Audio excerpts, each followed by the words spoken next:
اشفاق صاحب کا نوکر فوت ہوا تو انہوں نے نوکر کے بیٹے عمران کی ذمہ داری اٹھا لی۔ تو اشفاق صاحب کے بیٹے کہتے اسے گھر سے نکالو، تو وہ سارا دن مزدوری کر کے رات کو کچھ پیسے اشفاق صاحب کو لا کر دیتا، تو انہوں نے اس کے پیسے اکٹھے کر کے اسے لندن بھیج دیا۔ تو بیٹوں نے اشفاق صاحب سے بہت جھگڑا کیا اور کہنے لگے تم بھی نوکر کے ساتھ جاؤ، اور انہیں بھی گھر سے نکال دیا۔ تو کچھ دن بعد عمران انہیں لندن لے گیا اور انہوں نے بڑھاپے میں واپس آ کر ایک ہسپتال بنا لیا۔ تو بیٹے بڑے خوش ہوئے اور جب ابا سے ملنے ہسپتال گئے تو ان کے قدموں تلے سے زمین نکل گئی، کیونکہ رات کی تاریکی میں اشفاق صاحب کا ڈرائیور تیزی سے گاڑی چلا رہا تھا۔ پچھلی سیٹ پر بیٹھے اشفاق صاحب نے گھڑی میں وقت دیکھا۔ گاڑی ذرا تیزی سے چلاؤ، مجھے بہت نیند آئی ہے، انہوں نے کہا تو تابعدار ملازم نے جلدی سے سپیڈ بڑھا دی، مگر یہی ان کی فاش غلطی ثابت ہوئی، کیونکہ سامنے سے آنے والی گاڑی کی ہیڈ لائٹ سے ان کی آنکھیں چندھیا گئی تھیں۔ ایک زوردار دھماکہ ہوا، اشفاق صاحب کی گاڑی سامنے والی گاڑی سے ٹکراتی چلی گئی۔ اشفاق صاحب کے لبوں سے چیخ نکلی۔ گاڑی الٹتی ہوئی دور جا رہی تھی، سڑک پر خون اور پیٹرول بہنے لگا۔ کچھ ہی دیر میں آس پاس لوگ جمع ہونا شروع ہو چکے تھے۔ ارے یہ بیچارہ ملازم تو مر چکا ہے، پیچھے بیٹھا اس کا مالک زندہ ہے لیکن بے ہوش ہے، جلدی سے ہسپتال پہنچاؤ۔ لوگوں کی ملی جلی آوازیں گونج رہی تھیں۔ اشفاق صاحب کی آنکھ ہسپتال میں کھلی۔ کچھ دیر تو ان کی حواس بحال ہونے میں وقت لگا، لیکن جیسے ہی انہیں یاد آیا انہوں نے اٹھنا چاہا، مگر ٹانگ پلستر میں جکڑی ہوئی تھی۔ انہیں شدید چوٹیں آئی تھیں لیکن پھر بھی وہ زندہ تھے۔ میرے ملازم کا کیا ہوا؟ وہ گاڑی میں آگے بیٹھا تھا، انہوں نے پوچھا تو ساتھ کھڑا ڈاکٹر خاموش ہو گیا۔ وہ موقع پر ہی مر گیا تھا، سامنے والی گاڑی نے اسے بری طرح سے کچل دیا۔ اشفاق صاحب کے اوپر یہ خبر کوئی پہاڑ بن کر ٹوٹی تھی۔ صفدر ان کے پاس برسوں سے ملازم تھا، وہ اچھی طرح جانتے تھے کہ وہ ایک غریب گھر سے تعلق رکھتا ہے، اس کا ایک ہی بیٹا تھا جو ابھی چھوٹا تھا اور پڑھ رہا تھا۔ اشفاق صاحب گھر واپس آئے تو ان کے دل پر بڑا ہی بوجھ تھا، مگر ان کے گھر میں سے کسی کو کوئی فرق نہیں پڑتا تھا۔ دو بیٹے اور ان کی بیویاں سب خود میں مگن تھے۔ اس روز اشفاق صاحب لان میں بیٹھے دھوپ سیک رہے تھے جب دروازے سے ایک دبلی پتلی سی عورت اندر داخل ہوئی۔ اس کے ساتھ ایک 9 عمر سا لڑکا بھی تھا، لڑکا بھی پتلا اور کمزور سا تھا۔ ڈرائیور اس عورت کو دور بھگانے کی کوشش کر رہا تھا، مگر وہ عورت اشفاق صاحب کو بیٹھا دیکھ کر تیزی سے دوڑتے ہوئے ان کے پاس آ گئی۔ صاحب، صفدر کے مرنے کے بعد ہمارا کوئی حال نہیں، میرے گھر میں بھوک کے مارے فاقے ہو رہے ہیں، آپ میرے بیٹے عمران کو اپنے پاس نوکری پر رکھ لیں، یہ چند پیسے لائے گا تو ہمارے گھر کا چولہا جلتا رہے گا۔ وہ عورت اشفاق صاحب کی منت کر رہی تھی جبکہ وہ سکتے میں تھے۔ انہوں نے تو پلٹ کر اپنے ڈرائیور کی فیملی کی خبر ہی نہ لی تھی۔ نوجوان لڑکا شرمندگی سے دائیں بائیں دیکھ رہا تھا۔ اشفاق صاحب کو اس کی نظروں میں ذہانت نظر آئی۔ فکر مت کرو بہن، اسے میرے پاس چھوڑ کر تم چلی جاؤ، میں اسے نوکری پر رکھ لوں گا، اشفاق صاحب نے کہا تو وہ عورت اشفاق صاحب کو دعائیں دیتی ہوئی چلی گئی۔ کیا کام کر لیتے ہو لڑکے؟ انہوں نے محبت سے عمران سے پوچھا تو وہ تابعداری سے بولا، ابا نے گاڑی چلانا سکھائی تھی اور باقی جو کام بولیں گے میں کر لوں گا۔ وہ بڑا ضرورت مند لگ رہا تھا۔ اشفاق صاحب سوچ ہی رہے تھے کہ اسے کیا کام دیں کہ اندر سے ان کا بڑا بیٹا فیروز نکل کر آیا۔ ارے یہ تو صفدر کا لڑکا ہے نا، کیا پھر پیسے مانگنے آ گیا؟ ابھی تو ان کے گھر والوں کو پورے 50,000 روپے دیے تھے میں نے، فیروز نے کہا تو اشفاق صاحب کو برا لگا۔ 50,000 میں کتنے دن نکلتے ہیں؟ صفدر کو مرے ہوئے بھی آج 3 مہینے گزر چکے ہیں، اسے نوکری چاہیے، گھر میں اتنے سارے نوکر موجود ہیں، ویسا ہی کوئی کام اسے بھی دے دو، اشفاق صاحب نے کہا تو فیروز نے سر جھٹکا، کوئی ضرورت نہیں ابا جان، ایک پرائے لڑکے کو گھر میں گھسانے کی، اور پہلے اتنے زیادہ نوکر موجود ہیں، میں تو ان کی تنخواہیں دے دے کر کنگال ہو جاؤں گا۔ آپ کو نہیں پتا، ان مفت خوروں کی عادت ہوتی ہے ہر وقت مانگتے رہنا، وہ عمران کو نفرت سے دیکھتے ہوئے کہہ رہا تھا۔ عمران شرمندہ ہونے لگا، اشفاق صاحب کو بھی برا لگا۔ فیروز تو باہر چلا گیا لیکن اشفاق صاحب نے عمران کے کندھے پر ہاتھ رکھا۔ تم فکر مت کرو، میری گاڑی بن کر آ گئی ہے، تم آج سے میری ڈرائیور ہو، فی الحال میں کہیں باہر تو نہیں جا سکتا، تو تم ایسا کرو کہ باہر سڑکوں پر گاڑی چلا لیا کرو، سواریوں کو ایک جگہ سے دوسری جگہ پہنچاؤ اور جو پیسے ملے وہ تم رکھ لیا کرنا۔ اشفاق صاحب کی بات پر لڑکے کی آنکھیں چمک اٹھیں۔ وہ بڑا خوش ہوا۔ اشفاق صاحب نے اسی وقت اپنی گاڑی کی چابی لڑکے کو دی اور وہ گھر سے باہر نکل گیا۔ عمران محنتی لڑکا تھا۔ وہ صبح سویرے ہی آ جاتا اور اشفاق صاحب کی گاڑی لے کر نکل جاتا۔ فیروز اور اس سے چھوٹے جنید کو عمران ایک آنکھ نہ بھاتا تھا۔ انہیں جب بھی جہاں بھی موقع ملتا وہ عمران کی بے عزتی کرنے سے باز نہ آتے۔ چھوٹے چھوٹے گھر کے کئی کام بغیر معاوضے کے ہی وہ عمران سے کرواتے رہتے۔ عمران سارا دن گاڑی لے کر سڑکوں پر مارا مارا پھرتا رہتا۔ جو چند روپے اس کے ہاتھ لگتے وہ اپنی تنخواہ کے عوض اپنے گھر لے جایا کرتا۔ وہ بہت خوش تھا مگر جلد ہی اس کی خوشی ماند پڑ گئی، کیونکہ نوکری پر لگنے کے ایک ہفتے بعد ہی اس کی بوڑھی ماں کا انتقال ہو گیا تھا۔ وہ پھوٹ پھوٹ کر رو دیا۔ اشفاق صاحب اپنی لنگڑاتی ہوئی ٹانگ کے باوجود خود اس کے گھر گئے۔ انہوں نے جو صحن میں تنہا بیٹھے عمران کو اپنی ماں کے جنازے پر روتے ہوئے دیکھا تو ان کی آنکھیں بھر آئیں۔ انہوں نے عمران کے کندھے پر ہاتھ رکھا۔ اب اپنا سامان اٹھاؤ، تم اس کرائے کے مکان میں اکیلے نہیں رہ سکتے، میرے گھر میں بہت جگہ ہے، تم وہیں رہنا۔ انہوں نے کہا تو عمران نے خاموشی سے اپنے آنسو صاف کیے اور چھوٹا سا بیگ اٹھا لیا۔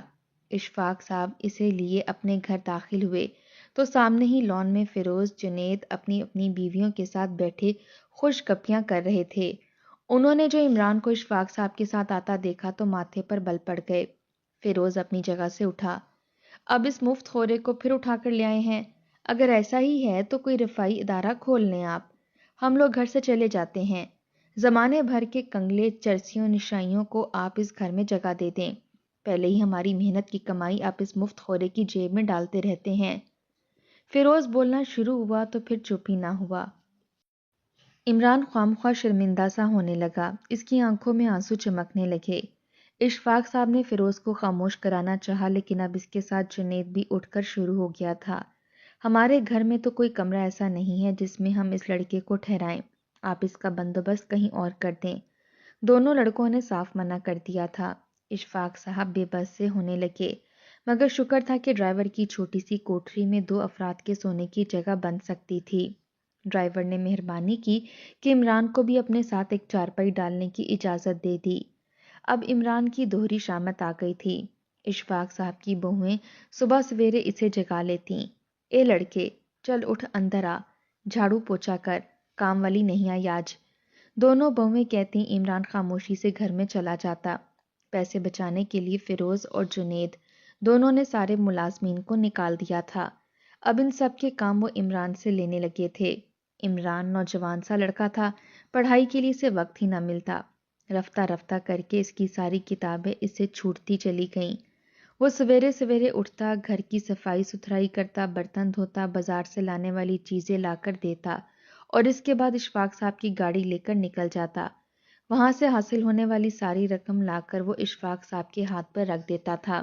میرا سارا خرچہ تو آپ ہی اٹھاتے ہیں، رہائش بھی آپ نے دی ہوئی ہے، تو پھر بھلا میں ان پیسوں کا کیا کروں؟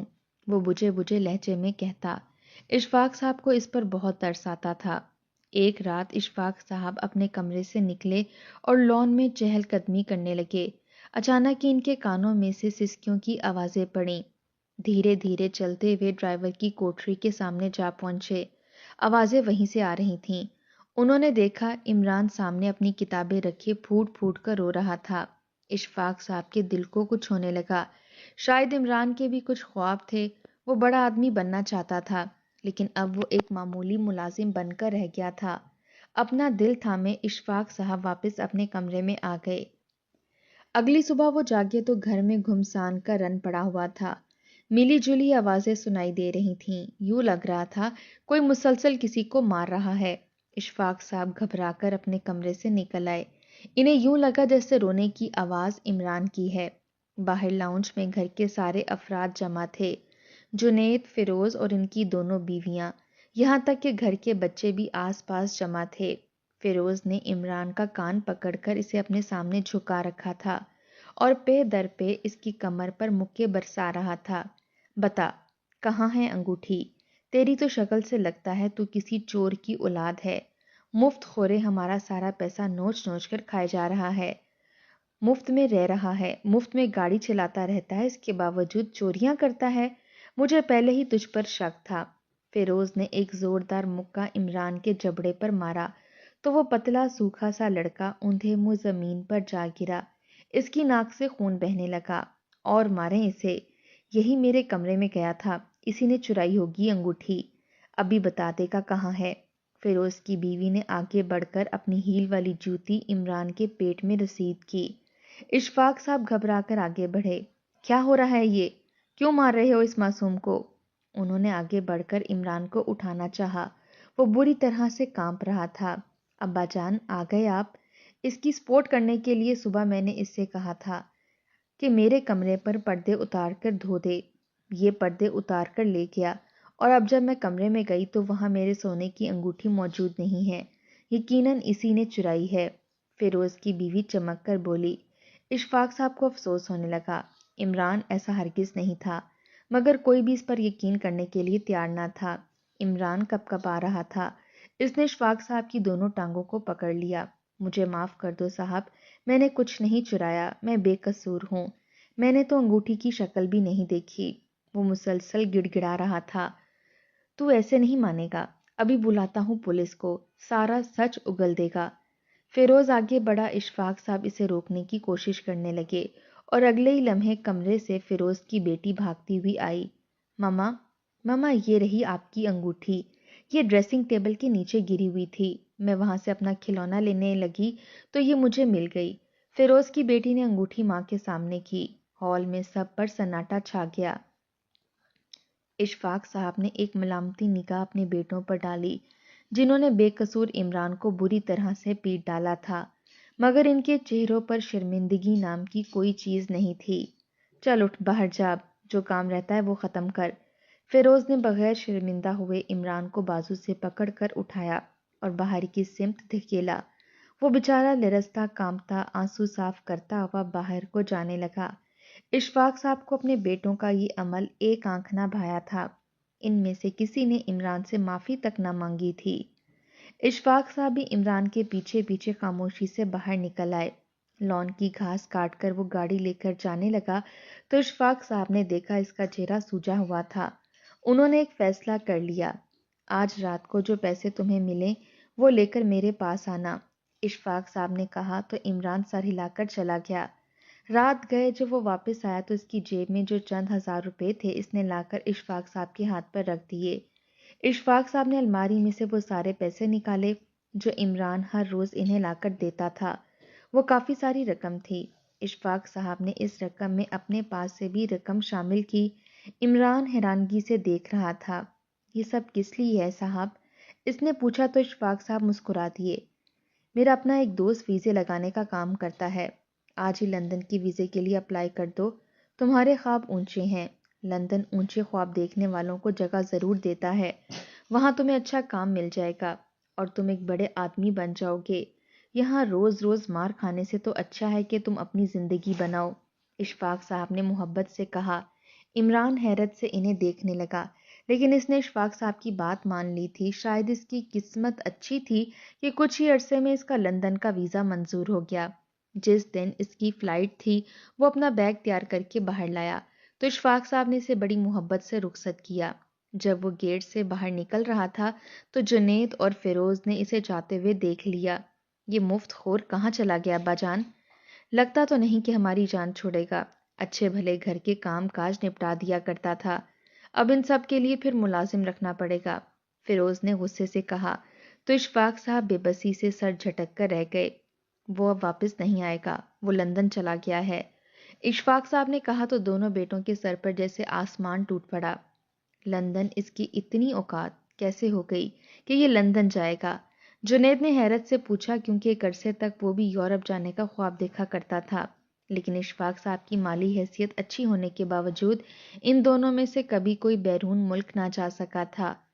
جو پیسے وہ کما کر لاتا تھا وہی پیسے میں نے جمع کر کے اس کو دیے اور اس کا ویزا لگ گیا، اب وہ وہاں جا کر اپنے لیے کوئی کام ڈھونڈ لے گا، اشفاق صاحب نے عام سے انداز میں کہا، لیکن دونوں بیٹوں کے سر پر تو جیسے آسمان ٹوٹ پڑا تھا، وہ یکدم بپھر کر رہ گئے۔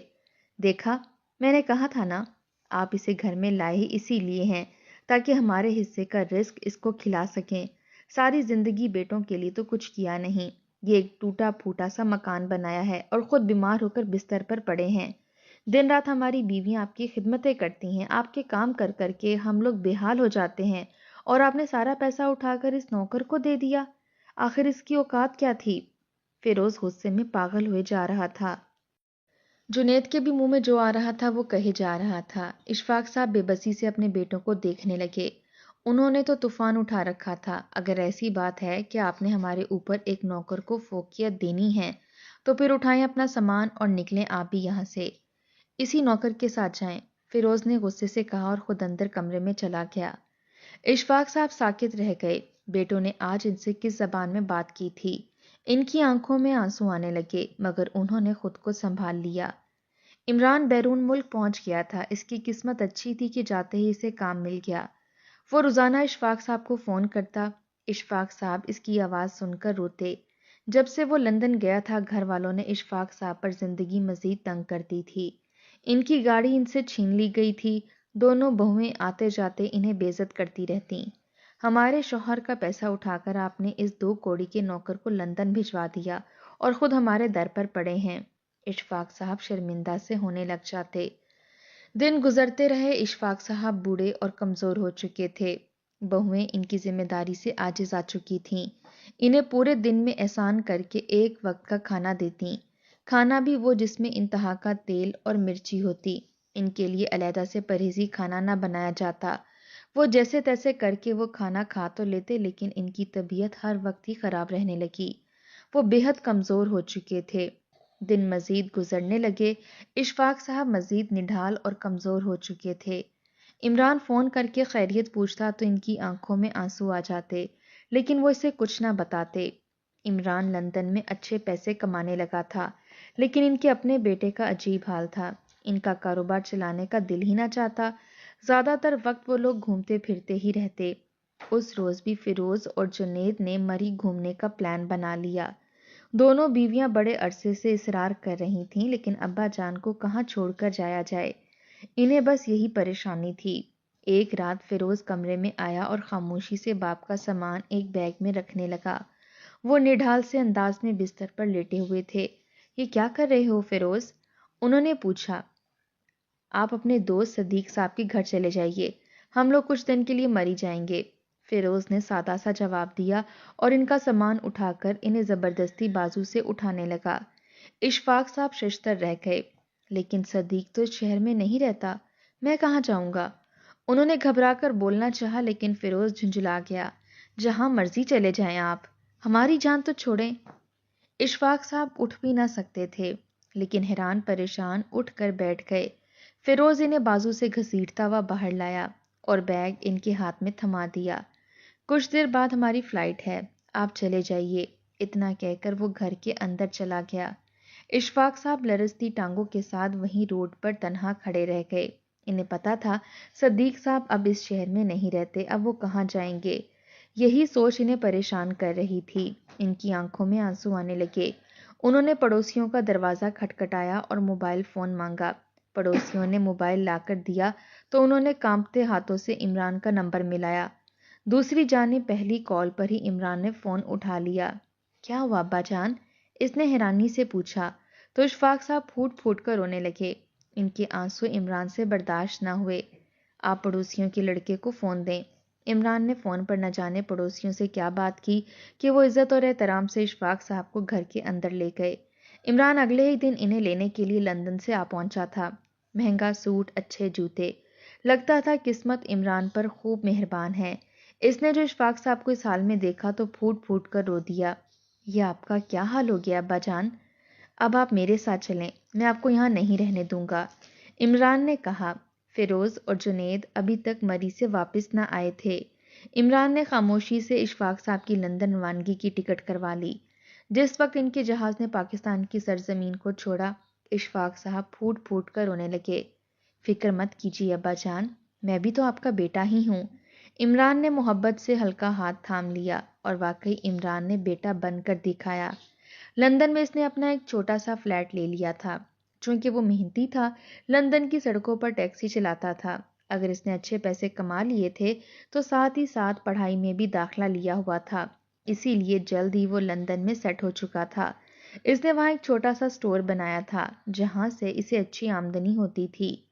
اشفاق صاحب کا وہ بیٹے کی طرح خیال رکھتا۔ دن رات کی توجہ اور اچھی خوراک سے اشفاق صاحب کی صحت بحال ہونے لگی۔ وہ دن رات عمران کو دعائیں دیتے۔ دوسری جانب فیروز اور جنید نے اپنے کاروبار کو مکمل طور پر ڈبو دیا تھا۔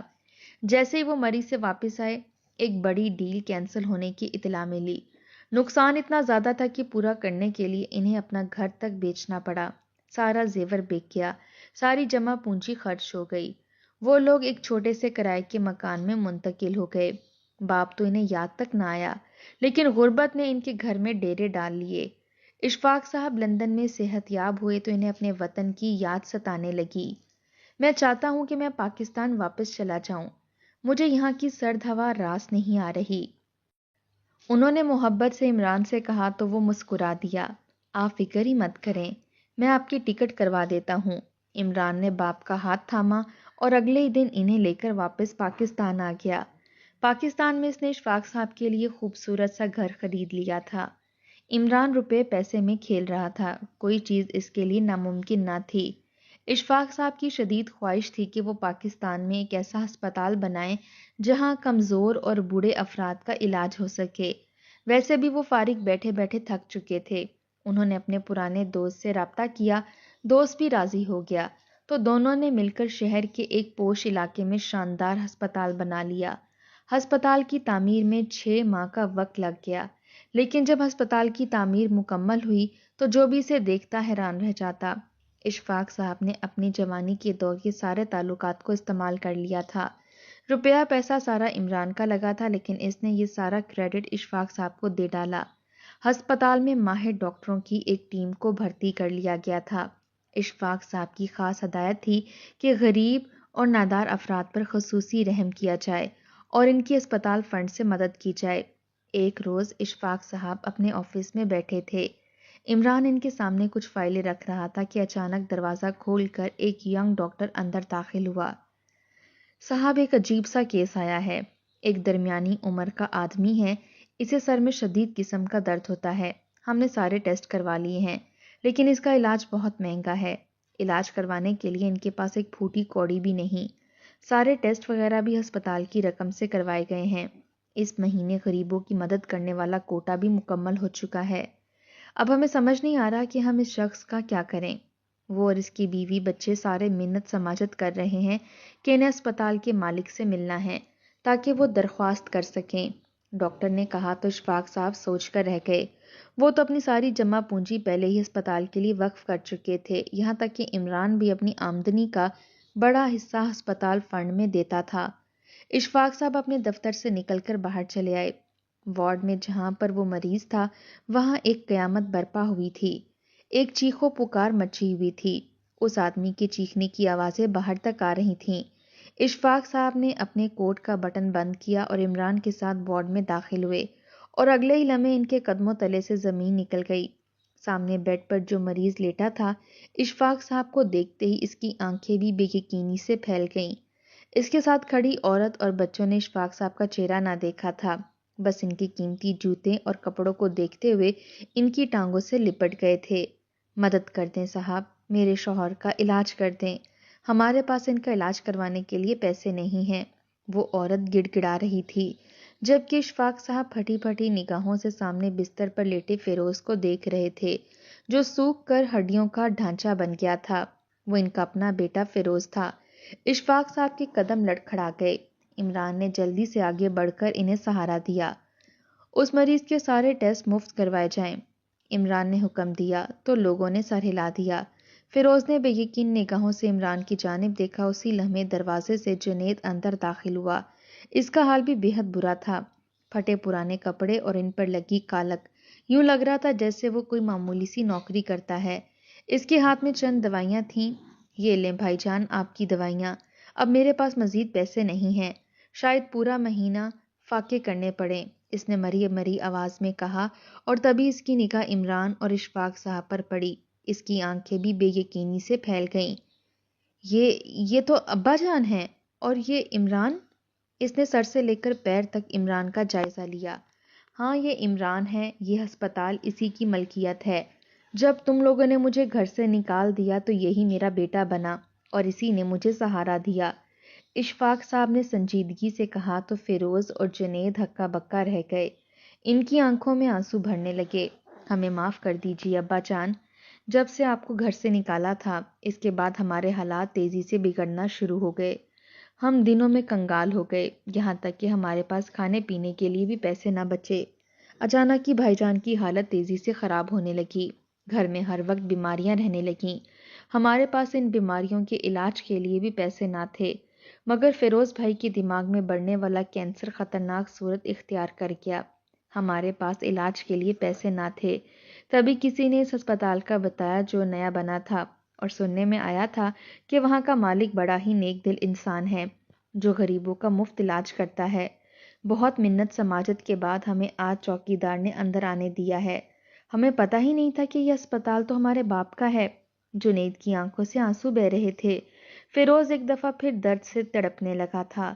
اشفاق صاحب نے ایک گہری سانس لی اور عمران کے کندھے پر ہاتھ رکھا۔ ان لوگوں کا علاج ہسپتال فنڈ سے کروایا جائے؟ اشفاق صاحب نے پوچھا تو عمران مسکرا دیا۔ میں احسان فراموش ہرگز نہیں ہوں۔ آپ لوگوں نے مجھے تب سہارا دیا تھا جب میرے پاس کچھ نہ تھا، اسی لیے آج میں انکار نہیں کروں گا۔